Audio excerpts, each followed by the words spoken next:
getting ready to head into our last panel of Saturday. We're going to Knott's Scary Farm, and like I keep saying, later in the day, the bigger the panels get. This is going to be the biggest panel of the day. We got in line an hour before, and we were probably 3 times farther back than we were for the 13th floor. So waiting to go in, hopefully any minute. It is very hot up here, but it's about that time, and hopefully it'll be worth it. We go into the Knott's Scary Farm panel.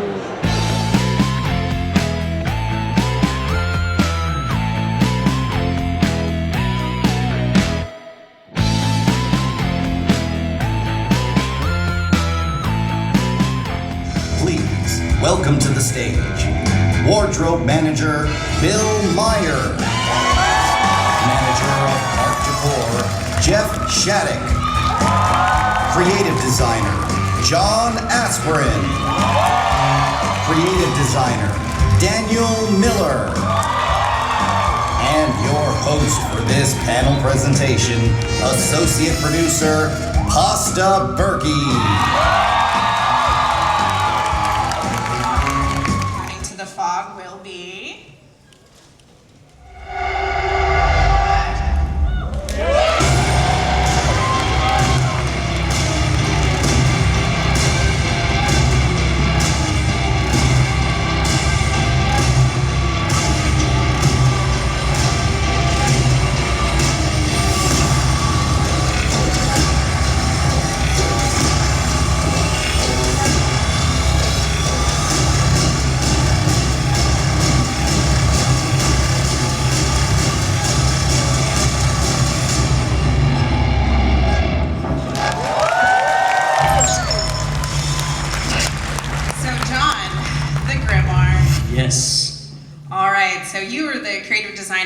Mastermind behind the grimoire.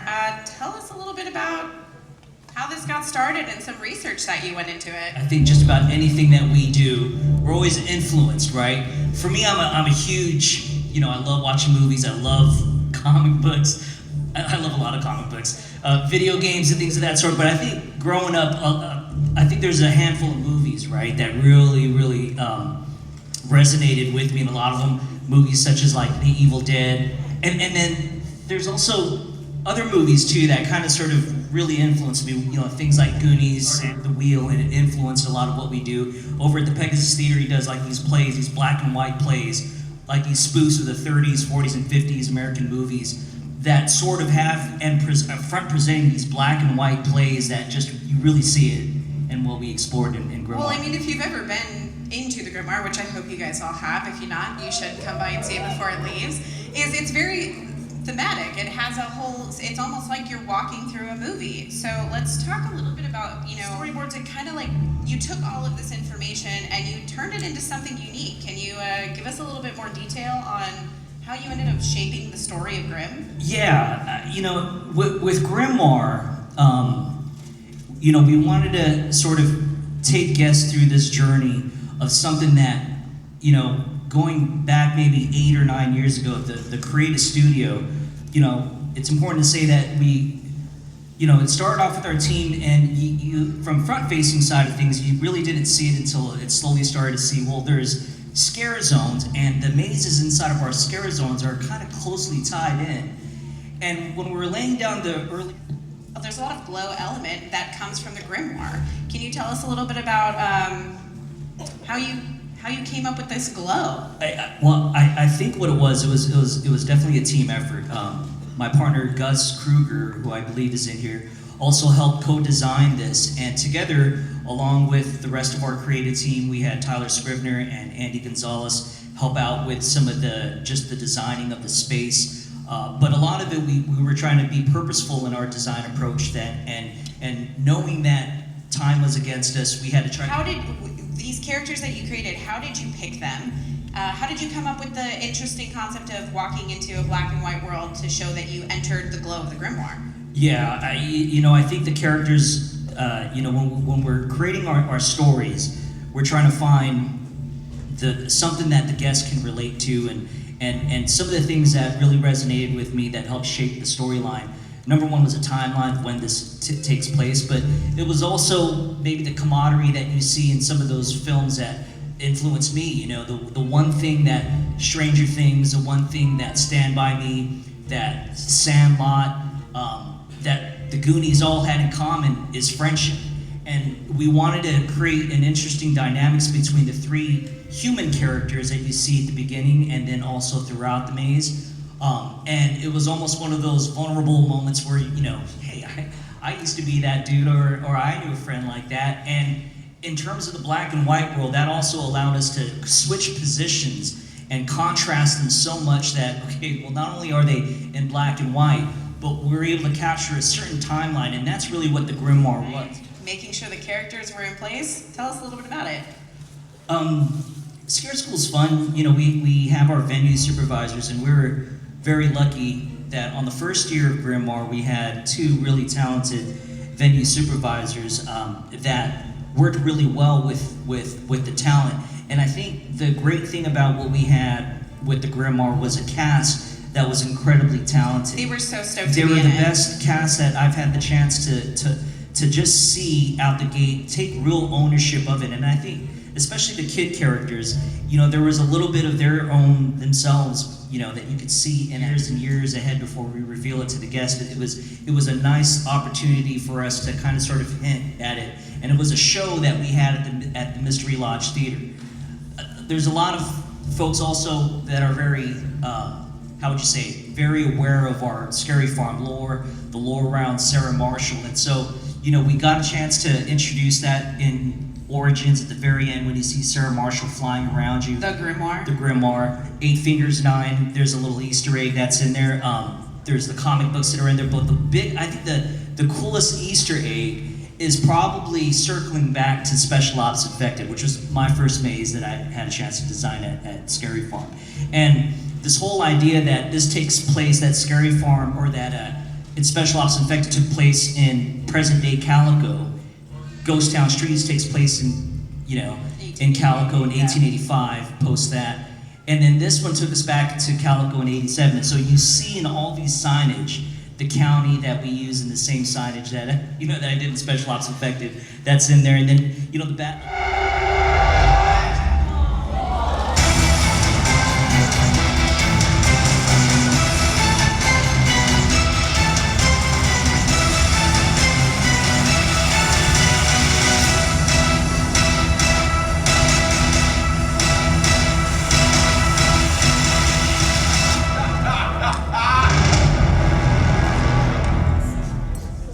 That's right, Mesmer. Final year this year, Daniel Miller. Oh my goodness gracious. From the Twisted Mind of Daniel Miller, you brought us Mesmer. That you're seeing. So that was a big focus of what we did. Like, I really wanted to capture that 1930s Dust Bowl hypnotism show, which would, you know, cross the Midwest and be kind of horrific. So that's the kind of the spine of what Mesmer was.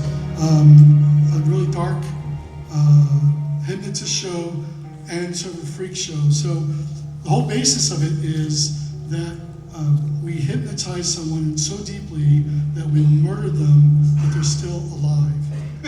And watch it, just because, you know, everyone experienced COVID. So. Yeah. But yes, I had to kind of go back. It actually gave us a lot of time to really go into character development. Which was yeah. Which, one thing I did want to mention though, that was an early on concept. One of the challenges that was given to us around this time was, let's create mazes with kind of a really cool gimmick that's kind of new to the industry. One thing, we tried it didn't exactly work, but it was going to be really cool, was I wanted the hypnotist's voice inside everyone's head. Oh yeah, we did. That was an interesting pitch at the beginning. It's having everyone get headphones to listen as you walk through the maze, and you could just hear Professor Mesmer in your head. Yeah. So I had these IR headphones giving out to everyone, but of course, because of COVID, everyone was very concerned. So we basically we challenged the audio team to get as close as possible to separate the voice in your head and the music and sound effects above. If you ever walk through Mesmer, you'll see the red door, and I believe Little Miller is hanging out over for the Zoetrope room. So next time you walk through Mesmer, make sure to say hi to Little Miller.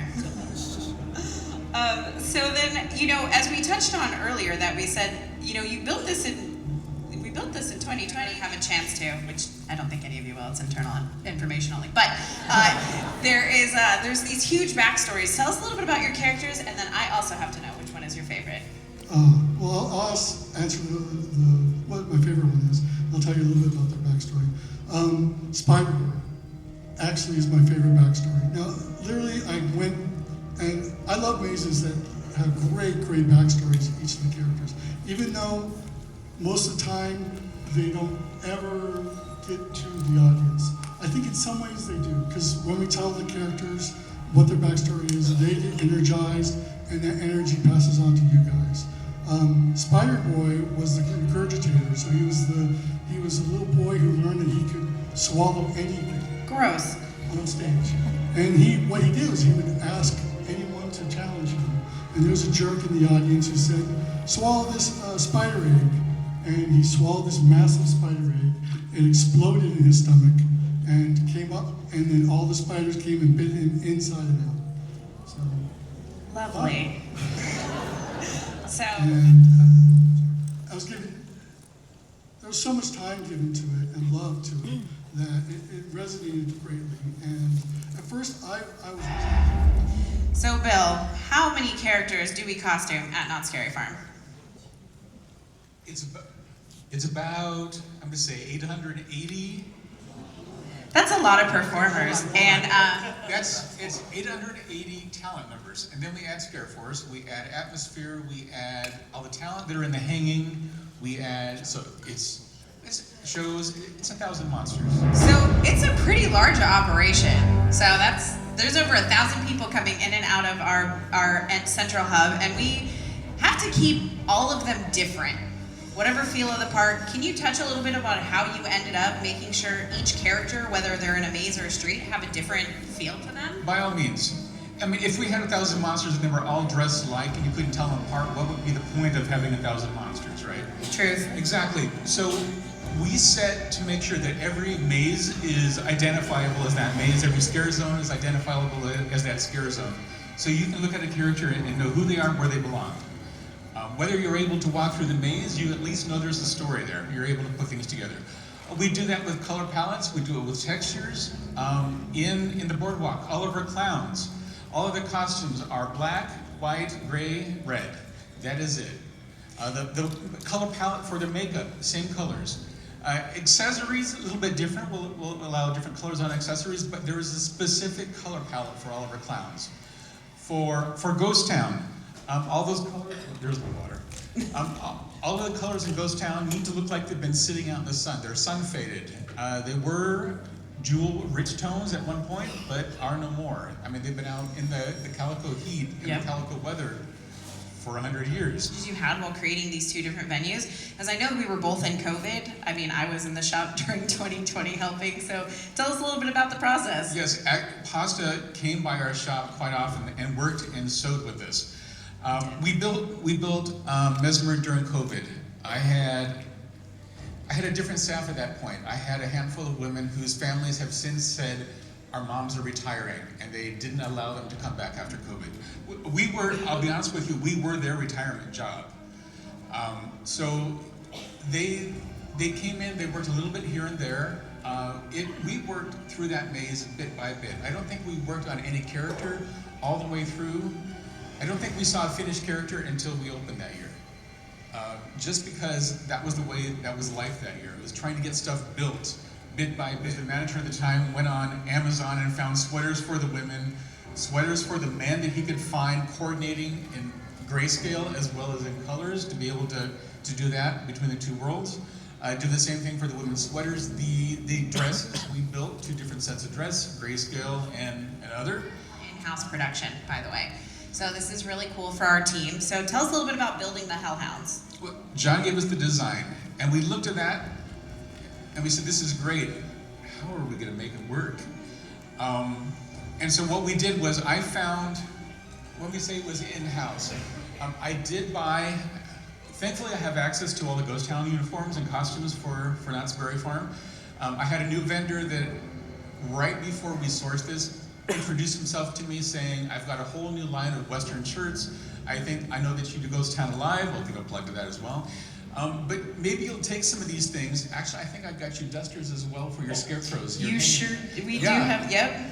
That was one of those things. Back in 2020, I'm going to say it was, what was it, Friday the 13th, March 2020. It sure was. We had purchased fabrics for this new maze that was coming, and then the park shut down.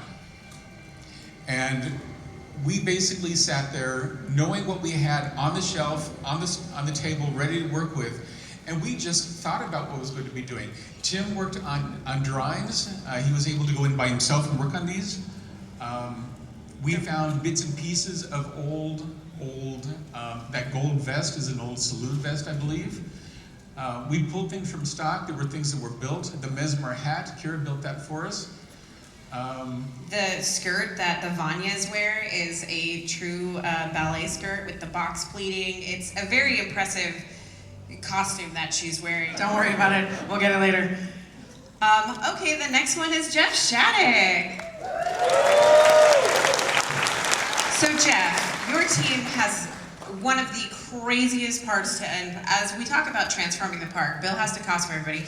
Jeff has to transform the entire park. So if you walk through Knott Scary Farm, there is not a single place that does not have any sort of something to it. There is scarecloth, anything. Tell us about your team and how many there are and how do you do it? Really is. So I don't know if anybody really remembers, or if they do remember, Scarecloth, when it was first introduced to Scary Farm, it didn't exist the first few years. It was introduced in 1975, and when it was first introduced, as you can see here in this picture, it was actually dyed. All of it was dyed various colors: red, blue, orange, green, purple. I mean, every color under the sun. And that's why it was also the same on all the costumes, because Park Decor was dyeing it. They were going over to Wardrobe. Wardrobe has a giant kettle, and you sit there and you boil it. And Bill has watched me do it when we do it a small amount for other things. So, and actually, this year would be the 50th year of Scarecloth at Knott Scary Farm. How exciting! Another 50th! We found that out today, actually.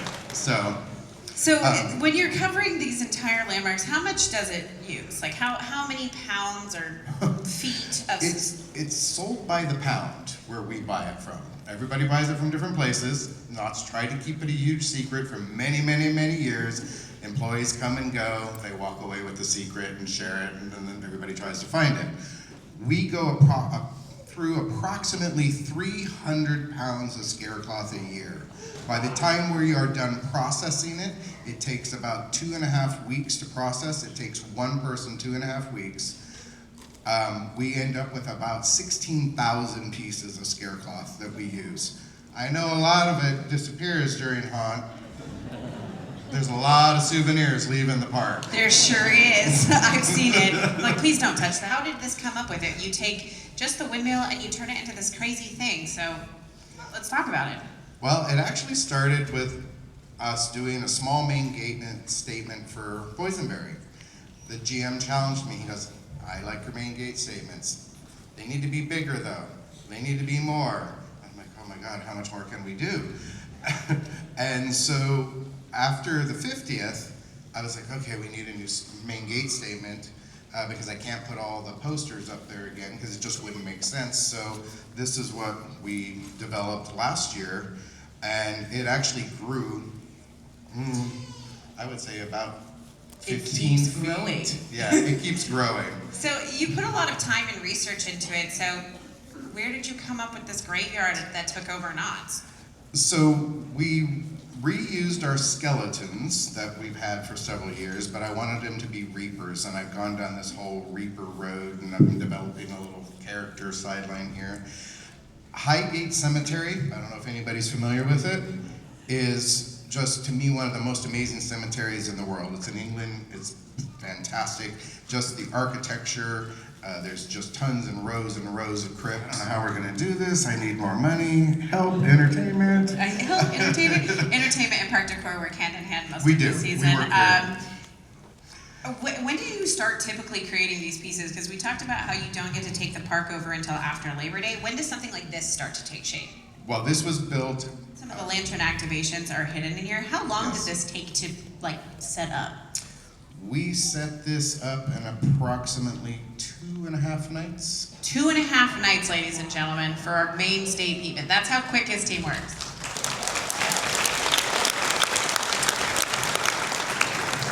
So, and then part of last year too, as well, the 50th medallion. I loved the 50th medallion, and I was trying to figure out, all right, how do I signify Knott Scary Farm very quickly with something kind of cool and iconic.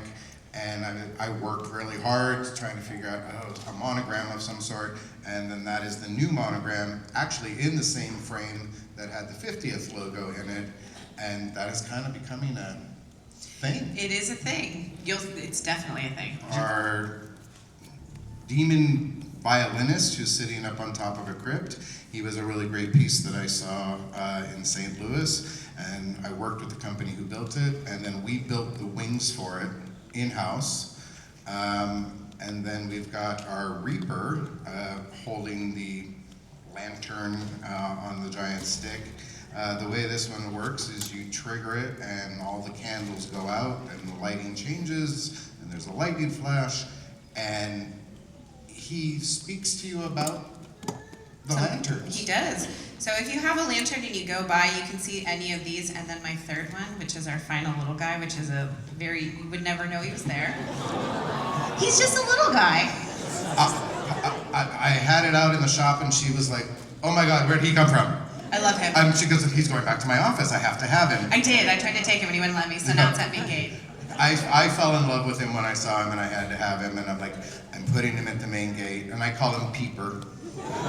He's just so cute. He actually moves back and forth, so he hides behind it too.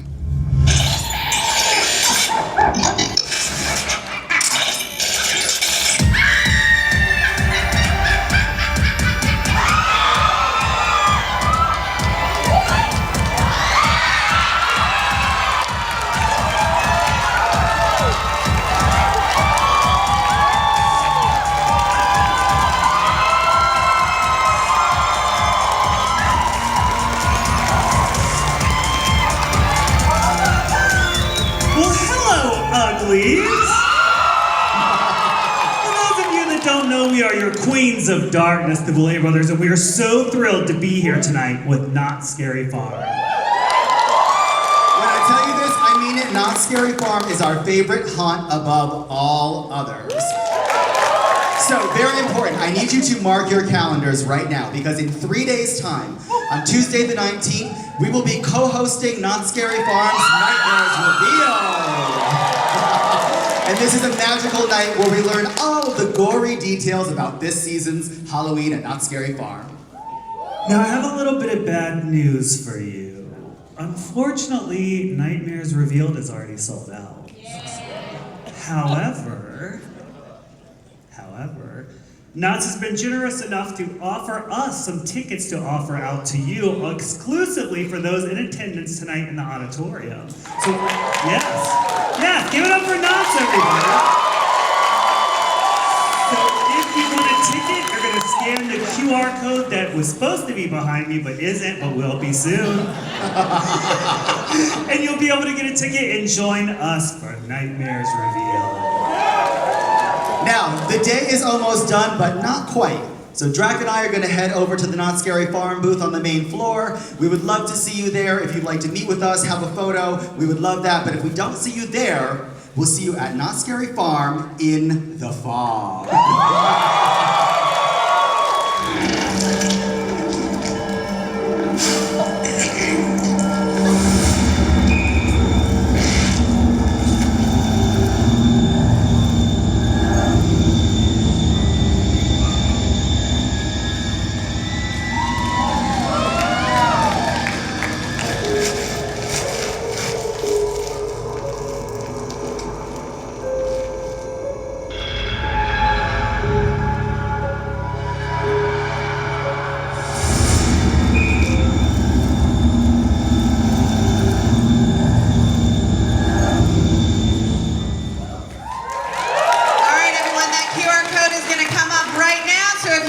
Tickets to Nightmares Revealed. Please join us in the fog. Thank you, everyone.